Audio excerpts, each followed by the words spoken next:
शान्ताकारं भुजगशयनं पद्मनाभं सुरेशं विश्वाकारं गगनसदृशं मेघवर्णं शुभांगं लक्ष्मीकान्तं कमलनयनं योगिहृद्यानगम्यं वन्दे विष्णुं भवभयहरं सर्वलोकैकनाथम्। कल्याणं सर्वलोकानां कर्तुं कल्याणकारण समुत्तिष्ठ समुत्तिष्ठ सत्यनारायण प्रभो। प्राची सन्ध्या प्रवस्यन्ती भानुरूपेण चक्षुषा तस्या अनुग्रहार्थं वै प्रभो जागृहि जागृहि। तिष्ठन्ति देवताः सर्वे द्वारे सत्यविभो तव समुत्तिष्ठ समुत्तिष्ठ प्रभो जागृहि जागृहि। सुप्रभातमिह सुन्दरवन्ये सुप्रभातमधसागरकन्ये रत्नशैलपतिमानससुस्ते सत्यदेव सति हे जगदीड्ये। जगत्स्वामिनि स्वामिनि स्नेहपूर्णे जगन्मोहनाकार सौवर्णवर्णे रमे देवि दुःखार्तदीनप्रसन्ने शुभे सुप्रभातं तवैवास्तु मान्ये। सहस्रांशु सिन्दूरवत् पूर्वा सन्ध्या दिगन्ताङ्गणे रङ्गवल्लीं दिशन्ति तव स्वागतं सद्विज्वैर्व्याहरन्ति प्रभो सत्यदेवास्तु ते सुप्रभातम्। नवानां वधूनां वराणां समूहदिगन्तागता स्थावकद्वारदेशे व्रतं कर्तुमात्तव्रता आवसन्ति प्रभो सत्यदेवास्तु ते सुप्रभातम्। करे पुष्पमाला मुखे मन्त्रमाला सुसंहृत्य भक्त्या भवद्वारमूले तवैवार्चनं कर्तुमार्तायतन्ते प्रभो सत्यदेवास्तु ते सुप्रभातम्। ऋतौ प्रावृषि श्रावणे मासि शुक्ले द्वितीया तथा वीरासि स्वयं वै महारत्नशैले सरित्पुण्यकूले प्रभो सत्यदेवास्तु ते सुप्रभातम्। जगत्स्तोत्रपात्रा त्रिमूर्त्यात्तगात्रा श्रुतिप्रोक्तचारित्र लक्ष्मीकळत्रा महापापदुर्गाटवी वीतिहोत्रा प्रभो सत्यदेवास्तु ते सुप्रभातम्। समीपेऽस्ति पम्पा निलिम्पानुकम्पा स्वकीयैर्जलैर्दूतभक्तौघपापा तवैवाभिषेकुं पदद्वन्द्वमीड्यम् प्रभो सत्यदेवास्तु ते सुप्रभातम्। भवक्षेत्रपालोत्र कोदण्डधारी त्रियामास्वनिद्रोलसद्रक्तनेत्रा सरामोऽभिरामो भवन्तं दिदृक्षु प्रभो सत्यदेवास्तु ते सुप्रभातम्। त्रिपात्री विभूतं च नारायणाख्यां महायन्त्रराजं स्वदिष्टाय भूया भवद्भक्तवाञ्छा प्रपूर्तो दृढोऽसि प्रभो सत्यदेवास्तु ते सुप्रभातम्।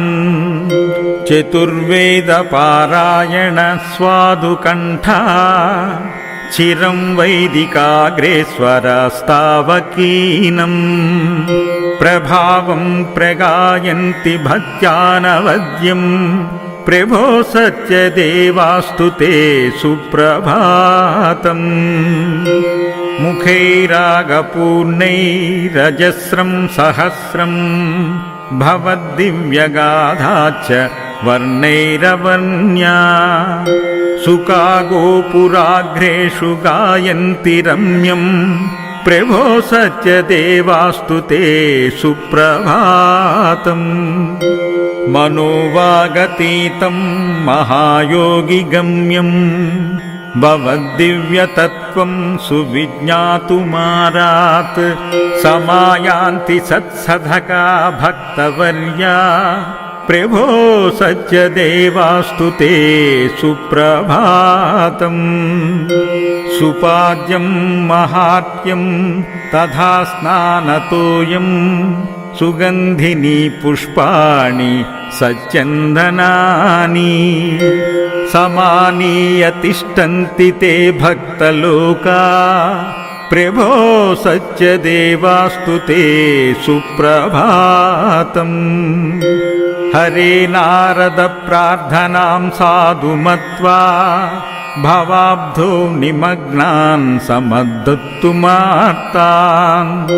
भवान् रत्नशैले धृतार्चावतारा प्रभो सत्यदेवास्तु ते सुप्रभातम् दरिद्रस्य विप्रस्य सम्पत्समृद्धि महावैभवं काष्ठविक्रेतुरास्ताम् द्वितीयव्रतस्य प्रभावादनन्तात् प्रभो सत्यदेवास्तु ते सुप्रभातम् करोमीत्यकृत्वा व्रतं तावकीनम् स्ववाक्यात् परिभ्रष्टम् मज्ञं च साधुम् सुसप्त्वा पुनः पूजितः सौख्यदो भू प्रभो सत्यदेवास्तु ते सुप्रभातम् धनं नाविनास्तीत्य सत्यं वदन्तम् विदन्याधसाधुं तथैवेति वाचा पुनः पूजितस्तेन पुण्यप्रदो भू प्रभो सत्यदेवास्तु ते सुप्रभातम् कृतं गोपक्यैरित्यं हकारपूर्णा स्थिरस्कृतराजा व्रतं सप्त आसीत् पुनस्त्वां हि संसेव्य भाग्यान्वितोऽभूत् प्रभो सत्यदेवास्तु ते सुप्रभातम् तवार्चनार्थमुद्गतासु दिव्यपुष्पपङ्क्तिषु पिबन्ति नैव चञ्चरीक सञ्चया प्रियं मधु त्वदीय वैभव प्रगान तत्परा कृतस्वनः शुभप्रभातमस्तु रत्नशैलशेखर प्रभो स्वसाभिकाकरान् प्रसार्य व्रतचामरवज्रै दिवानिशं च विजयन्ति तत्र तत्तरुत्तमा कटाक्षवीक्षणायते विलोकयन्त आस्थिता शुभप्रभातमस्तु रत्नशैलशेखर प्रभो